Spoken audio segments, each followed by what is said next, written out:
మత్తయి సువార్త 19వ అధ్యాయంలో ఉన్న 30 వచనములు. యేసు ఈ మాటలు చెప్పి చాలించిన తరువాత గలిలయ నుండి యొర్దాను అద్దరినున్న యూదయ ప్రాంతములకు వచ్చెను. బహు జనసమూహములు ఆయనను వెంబడింపగా ఆయన వారిని అక్కడ స్వస్థపరిచెను. పరిసయ్యులు ఆయనను శోధింపవలెనని ఆయన యొద్దకు వచ్చి, ఏ హేతువు చేతనైనను పురుషుడు తన భార్యను విడనాడుట న్యాయమా అని అడుగగా, ఆయన సృజించిన వాడు ఆది నుండి వారిని పురుషునిగాను స్త్రీనిగాను సృజించననియు, ఇందు నిమిత్తము పురుషుడు తల్లిదండ్రులను విడిచి తన భార్యను హత్తుకొనును, వారిద్దరును ఏక శరీరముగా ఉందురని చెప్పెననియు మీరు చదవలేదా? కాబట్టి వారికను ఇద్దరు కాక ఏక శరీరముగా ఉన్నారు గనుక దేవుడు జతపరిచిన వారిని మనుషుడు వేరుపరచకూడదని చెప్పెను. అందుకు వారు, అలాగైతే పరిత్యాగ పత్రికనిచ్చి ఆమెను విడనాడుమని మోషే ఎందుకు ఆజ్ఞాపించనని వారు ఆయనను అడుగుగా, ఆయన, మీ హృదయ కాఠిన్యమును బట్టి మీ భార్యలను విడనాడ మోషే సెలవిచ్చెను, కానీ ఆది నుండి అలాగూ జరగలేదు. మరియు వ్యభిచారము నిమిత్తమే తప్ప తన భార్యను విడనాడి మరి ఒకతను పెండ్లి చేసుకున్నవాడు వ్యభిచారము చేయుచున్నాడనియు, విడనాడబడిన దానిని పెండ్లి చేసుకున్నవాడు వ్యభిచారము చేయుచున్నాడనియు మీతో చెప్పుచున్నానని వారితో అనెను. ఆయన శిష్యులు, భార్యాభర్తలకుండు సంబంధము ఇట్టిదైతే పెండ్లి చేసుకునుట యుక్తము కాదని ఆయనతో చెప్పిరి.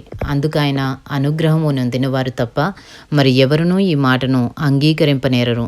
తల్లి గర్భము నుండి నపుంసకులుగా పుట్టిన వారు కలరు, మనుషుల వలన నపుంసకులుగా చేయబడిన నపుంసకులను కలరు.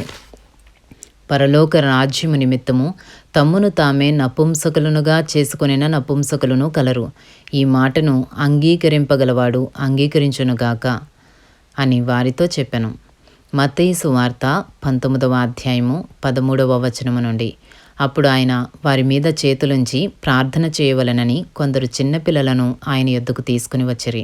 ఆయన శిష్యులు తీసుకుని వచ్చిన వారిని గద్దింపగా, యేసు, చిన్నపిల్లలను ఆటంకపరచక వారిని నా యొద్దకు రానీయుడి, పరలోక రాజ్యము ఇలాంటి వారిదని వారితో చెప్పి వారి మీద చేతులుంచి అక్కడి నుంచి లేచిపోయాను.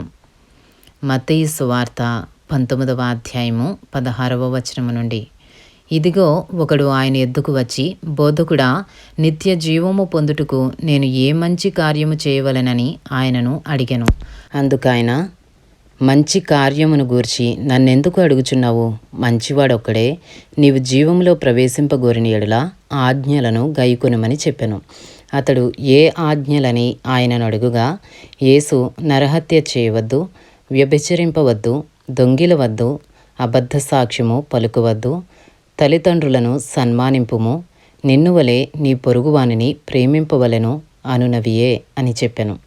అందుకు ఆ యవనుడు, ఇవన్నీయు అనుసరించుచునే ఉన్నాను, ఇకను నాకు కొదువ ఏమని ఆయనను అడిగెను. అందుకు యేసు, నీవు పరిపూర్ణుడు వగటుకు కోరిన యెడల పోయి నీ ఆస్తిని అమ్మి బీదలకిమ్ము, అప్పుడు పరలోకమందు నీకు ధనము కలుగును. నీవు వచ్చి నన్ను వెంబడించుమని అతనితో చెప్పెను. అయితే ఆ యవనుడు మిగుల ఆస్తి గలవాడు గనుక ఆ మాట విని వ్యసనపడుచు వెళ్ళిపోయాను. మత్తయి సువార్త 19వ అధ్యాయము 23వ వచనము నుండి. యేసు తన శిష్యులను చూచి, ధనవంతుడు పరలోక రాజ్యంలో ప్రవేశించుట దుర్లభమని మీతో నిశ్చయముగా చెప్పుచున్నాను. ఇదిగాక ధనవంతుడు పరలోక రాజ్యంలో ప్రవేశించుట కంటే సూది బెజ్జములో ఒంటె దూరుట సులభమని మీతో చెప్పుచున్నానెను. శిష్యులు ఈ మాట విని మిక్కిలి ఆశ్చర్యపడి, అలాగైతే ఎవడు రక్షణ పొందగలడని అడుగగా, యేసు వారిని చూచి, ఇది మనుషులకు అసాధ్యమే గాని దేవునికి సమస్తమును సాధ్యమని చెప్పాను.